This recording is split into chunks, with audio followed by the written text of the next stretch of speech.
With the 49th pick of the 1987 draft, the Cincinnati Bengals select cornerback Eric Thomas from Tulane. What was that day like? It was wild, Brent, man. You know, when you get drafted, you don't know what's going to happen. Right. You don't have any idea who's going to pick you. You don't know when it's going to happen. And so, as I went through the process, I was projected to go in, I think, in the fourth or fifth round. Oh, wow. And so, and that was before the combine, actually. So once I went to the combine, I had a chance to improve my stock a little bit per se. Okay. And so when the draft came around, um, my agent and I had talked, and there was a lot of talk about how there were a lot of corners that were going to get drafted pretty high. It was a corner heavy year, and Okay. uh, and it's funny because they thought that there were probably five corners that were going to be drafted in the first round, Oh, wow. and come to find out, as the draft went on, there was only one quarterback drafted in the first round. That was Robert Woodson. Yes, Oh, okay. he was the only cornerback drafted in the first round that year, and obviously, he turned out to be a Hall of Famer, so they got that right. But in the second round, there were probably uh, 7, 8 corners that got taken, and I was one Okay. of those. I was at number 49, and so I was really fortunate. And as I was, I was with my teammates down in New Orleans watching the draft. My mom was in California, and Okay. as I sat there just watching the draft, again, you have no idea what's going to happen. But I knew once this sort of spate of cornerbacks started going along, I thought maybe I had a shot. And then obviously the 49th pick, man, they made that beautiful announcement that you just made, and history was made. And it was fantastic. It's funny because back then, as you know, Brett, they didn't have cell phones, Right. and so I was up in my dorm room, uh, uh, sitting down with my teammates. So when it happened, I had to take off running downstairs, go to the payphone, call my mom. And people hear that they think you had to run to the payphone. Yeah, there weren't cell phones. We didn't have a phone in our dorm room. So yeah, I ran to the payphone, man. Called my mom, talked to her, uh, told her how excited I was. She was obviously pretty excited too. She was watching the draft back in Sacramento, and it's just you know that you haven't made it, but you know you have the opportunity. And I Right. think that's what a lot of players realize, that you don't make it once you get drafted. You have the opportunity to make it. And for me, I didn't care where I got drafted, who I got drafted. Right after I got drafted, as you know, my agent called me and said, "Congratulations." He said, "Now you know the Bengals are cheap," and the whole thing about that. so, so he said, so buckle your seatbelt and just hold tight. He said he said we'll get your contract done. He said, but they can be difficult sometimes. And so I was prepared for that. But for me, I was just such a workaholic, and I was so focused on trying to make sure I made it. Right. Right after I called my mom, ran back up to the dorm room, gave some daps to my teammate, man, I went right out and started working out. I just got right back to the grind. And so for me, even though it appears that I had made it because got drafted so high, I didn't think I had made anything, because I had worked out with enough NFL guys that told me that, hey, man, you don't make it in this league until you make it in this league. Right. And so I was prepared for not really worrying about so much where I got drafted, but worried so much about, if I got the opportunity, how would I take advantage of it? And Okay. for me, that was fantastic. I really loved it. And again, when I got in, I didn't change anything once I got to the pros. I was the same guy. I wanted to work. I was hungry. I wanted to work out and get it done. You know how I was. You knew me for a long time. So Yes. and I think a lot of guys sort of realize that. But I think that once you get that opportunity, you haven't made it. Get in that league, man, and dig and grind and try to see if you can get as much as you can out of the league, because the league's going to pull as much as they can out of you. Oh, and definitely. I think players sometimes don't realize you need to get as much out of the league as you can as well. It works both ways. You shouldn't let the league use you, but use the league for what you can. And once you feel like you've satisfied that love of football, call it a career. I was very fortunate. I played 9 years, and not without injury, as you Right. know. So I think that people need to realize that it's a great opportunity. It's not a guaranteed life going in and year out. And as your age catches up with you, and as injuries catch up with you, you got to realize, hey man, great opportunity, great ride, but it's a ride that every one of us are going to get off of. And I think that that's the joy of it because you see young guys get the same opportunity that we had. And I think a lot of guys don't realize. I think you do, but it's just the euphoria of doing your childhood dream. And like you said, that game gonna take a toll. There's a price to pay, and everybody talk about, oh, Mhm. they make this, they make that. But I heard somebody say once, and I thought it was so profound. They said people should not be concerned with how much an athlete makes because if an athlete gets injured, his career is basically over. And they referenced Christopher Reeves, who played Superman. Even after he was paralyzed, he was still able to act and make money. As an athlete, a football player, you blow out an ACL or knee back then, that was death sentence for your Right. career. Yes, it was. Yes, it was. Yes, it was. And you're right. And I think that that's the thing where I talk to young athletes that get the opportunity.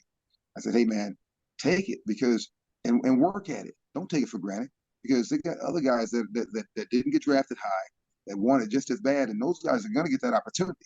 And you don't want to run across one of those guys in a game because he's going to play much, much harder than you think he will. And so I tell guys, it's just an opportunity of a lifetime. And certainly the feeling that you have of knowing that you, first of all, sort of fulfilled a childhood dream. I think, secondly, you get a chance to realize that you can actually help your family in a way.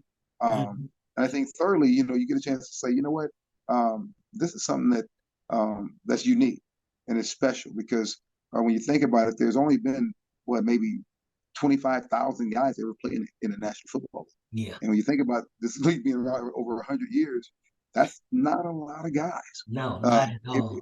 it puts you in a very, very, very unique class.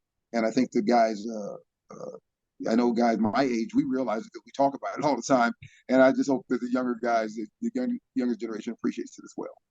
And I think guys, as they listen to the vets of the game who become coaches or trainers, Mhm. they take that wisdom and they play a lot longer. I looked at Takeo after he got injured in Buffalo. He changed his whole regimen during the off season to really take care of his body better, and he was able to play 15 years. And I think a lot of people don't realize what all the casual fan just sees his favorite player out there, and if you make a good play, great, and if you don't, you're a bum and all this. But they don't know everything that goes into it. I can remember first starting to work with Takeo and Willie and Corey Dillon, and they would be, and Adrian Ross, they'd be the last 3 or 4 out of the locker room, ice pack on shoulder, ice pack on knees, ice pack on wrist. Yeah, yeah, And it's yeah. like just walking like a 50-year-old, 60-year-old man at like 25, 26. And people don't realize that game, like you said, it requires a lot of you. That's right. That's right. It's funny you say it because I think they think about that. How often do you see anything where you see a guy that's 25, 26 years old walking around with ice packs on the shoulders, on the knees, and everything else? And again, it shows you again that sacrifice we were talking about. And I think that at the end of the day, that's the part of football that people don't see. Because you said, just like you said, these guys are coming out of the locker room after everyone's left, all the fans are gone, and these guys are coming out there, and that's a visual that clearly you've been there, you've seen that, you've helped those guys, maneuver through those times. And I think that the casual fan doesn't see that. They think that your football players are just machines, and they're not. I mean, they break Right. down, and at some point, as they break down, the newer player is going to come in and go through the same thing. And he's going to break down too, and the next player come along. So it's a Right. constant. It's a moving train, and this train keeps going. It picks up passengers, and then as it picks up some passengers, drops other ones off. And for me, to be an NFL player was great because I got picked up on that train one day, and then I know it 9 years later that train hit the choo choo, and they said somebody got to get off, and it was me getting off. but but I tell you what, man, it was the greatest experience ever, and even despite injuries and those kind of things that I've had from it, I wouldn't trade it for the world because I think that some of it was given to me in terms that I got selected. The other part of it I worked for, and Right. that's what makes it gratifying. I'm sure. So last question, man. What was one memory or a game that whether it was your welcome to the NFL or you'd be like, oh man, I can't believe I'm facing this person. So my rookie year, I was a second round pick, so there was some expectation that I would be able to get in and play, if not start. Right. Um, Typically, a second round pick, if he can start his rookie year, great. Typically, you expect a second round pick to come in and be starting by his second year. I was in my rookie year, and Lewis Breeden was our starting corner. He'd been having back issues. So as we went through training camp, the hope was that Lewis was going to be healthy enough to play. Right. And come to find out as we got closer to the season, he wasn't.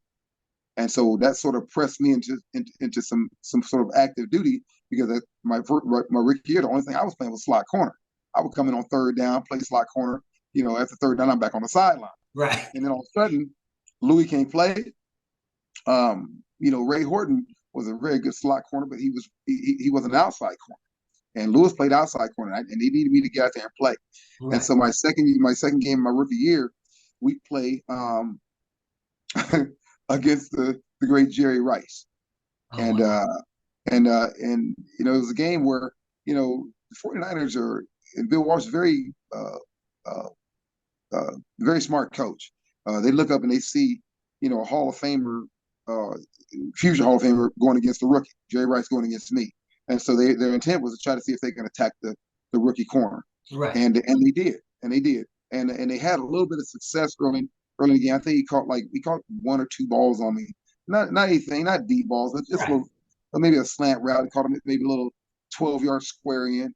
And I was just sort of trying to get used to covering him. Obviously I've seen him on TV, but he wasn't the fastest player. Right. And here it is. I'm trying to outrun everything that he's doing, and I probably should have just let him come to me and run with it because I knew I could. But being a rookie, you think everything. You didn't slow down, and so in that particular game, he had caught a couple balls, and then he ran a slant route. Now here's the fun, not a slant route, but a deep post. Now in this particular defense we were playing, Robert Jackson, our free safety, we were supposed to be doubling Jerry Rice. Okay. If Jerry Rice came down and ran anything inside, Robert's got it. If he runs anything outside, I got it. So my job was to get on the outside shoulder and stay right there. So he runs the post route, and I'm thinking, we got this. So when he breaks towards the post, I break with him upfield, and I look to see where the safety is because he's running as if the ball's coming to him. Right. And I look up, and sure enough, here it comes. And the safety's nowhere to be found. So I run as fast as I can. The ball's coming down towards the end zone. He jumps up. I jump with him. I try to rip it, but he caught it. I mean, Jerry Rice, when the ball gets in his hands, it ain't coming out. Right. He doesn't drop very many. And so he caught that touchdown on me. And it's funny because the way the media reported, he caught a touchdown on me, but they didn't mention the fact that we were in double coverage. Right. And he ran a post route. And the safety should have been making a play because they don't know what they're saying. So if as that game went on, it was a close game down the stretch. And as you know, the history says that the 49ers had the ball last. They threw the ball up to Jerry Rice in the corner on me by myself. I make some ill attempt to hit him. I don't know what I was doing. He catches the ball, a touchdown, game over 49ers. Wow. And really, it was like probably one of the worst moments any young player could have. But at the same time, it sort of indoctrinated me into the league in terms of what was going to be expected of me every week, how I needed to play. Right. And I'll tell you the greatest part of that story. Yeah, man, I'm a rookie corner in my second year. And, and obviously the 49ers won the Super Bowl the year, I think either the year before or the year before that. And so they were still sort of a hot commodity. I go in the locker room and I'm sitting there. I'm a little dejected that I would give up such a stupid play because it was just an easy play that I could have made. I'm sitting there, and all of a sudden the media comes. They open the door, and the media comes in. Hordes of media. And you know who they're coming to? Eric Thomas. Right. Yeah, I can see them because when they walk in, Britt, they're all looking up at the top, looking at the names. they find me, and they come in, and they're just riddling me with questions. I probably sat there for maybe a minute, and I'm just getting riddled with questions. And it's so many questions at one time, I can't even answer one, right? Right. And so before I get ready to start answering the question, I see someone come moving through the crowd, comes and grabs Dick LeBeau, comes grabs me. Grabs my arm. Hey, come here, I need to talk to you. Takes me into the coach's locker room and says, I didn't need anything. I just don't want you to be caught up with all those sharks out there. You don't need that. Hey, cool? I tell you, anybody that knows that guy, man, He's the best ever. nothing but love and Best respect for Dick ever. LeBeau, man. Best ever, man. Probably one of the greatest guys you will ever meet. Yes. Very Yes. humble. And Yes. sometimes I don't think he gets the credit, one, for the coach he was, but two, the player he was. That's right. He played for 15 years. He was just fantastic, man. He was just, I mean, one of the best players in what 64 interceptions, some Yeah. crazy number. Now recognized in the Hall of Fame as a player. So deserving. Oh, Um, definitely. but the way he taught Brent, man, all of us guys, Solomon Wilcox and I talk about this all the time. We could have gotten luckier to have someone like Dick, where we actually got drafted to come play here, because I was a raw player. I needed coaching. I wasn't going to succeed in this league if I didn't have someone coach me up and teach me how to play. Speed in this league is not enough if you can't know how to play technique and those kind of things. Oh, And Dick LeBeau definitely. really locked in on me my rookie year and put it in me. Uh, Talked to me every day during practice. I'd make a play, good player bad, and he'd say, "Okay, this is what you did." And he'll tell me, he said, "You're gonna be a good player. You just gotta be willing to work at it, keep working at it." And he instilled that I was gonna be a good player, and I knew it because I'd be in practice, and I started seeing improvements of the things that he was teaching me. And same thing with Solomon. People don't know Solomon Wilcox came in the league as a corner. He was drafted as a corner, man. And in training camp, 2 weeks in the training camp, they want you to move to free safety. And the dude goes to free safety and becomes an NFL safety for 7 years. You Right. know, so and he sort of had the same idea I had. He was willing to work. He didn't care about how much time it took. He knew that working hard was going to take you away from doing some of the things that 21-year-olds like to do. But Right. what was more important, doing those things or having a chance to have an NFL career for however long it was? And we thought the latter was more important, and we put in that work for it. And I tell people all the time, I know for a fact that I would not have been the player I'd been if it wasn't for Dick LeBeau, because I was a project for him, and he helped me out a lot. Tell you what, he was a generational coach because he was still around when Taquio came. Yes, And he says the same thing. Great guy, great coach. Just you want to give everything for him. You give it all. that's right. And people don't know that's what coaches do for players. If you have a coach that you really respect, uh, because he respects you, Yeah. and that coach treats you like a son, at the same time keeps demands of you as a player. Um, it means a lot. And Dick, in all his soft spokenness, um, we knew what he wanted from us. We knew what Right. he wanted us to do. And for us, it was a disappointment for us not to get that done for him. This guy was a people have no idea as far as knowing technique and knowing how to play coverage. Uh, he taught me so much. I mean, I played slot corner at the time. The slot corner was not a premier position, Right. uh, and he made it premier because of the things that he was doing with me. And he did that for my first 3 years, and he left, as you know, went to Pittsburgh, and then made Rod Woodson the Hall of Famer, doing the same things that he was doing with me. And so, and every where he's gone and coached, he's left this this trail of love and respect that players have for him in terms of how he goes about his business of treating you, teaching you, and making you sort of whole. Because players don't come in this league whole. You teach and you learn, and then once they grasp it, that's when they turn into the players that you wanted them to be. And Dick LeBeau was all about that. Um, I've had a lot of coaches, and there's no doubt that he's been the best coach I've ever had. I coach now high school football, and Right. I coach the same things he taught me.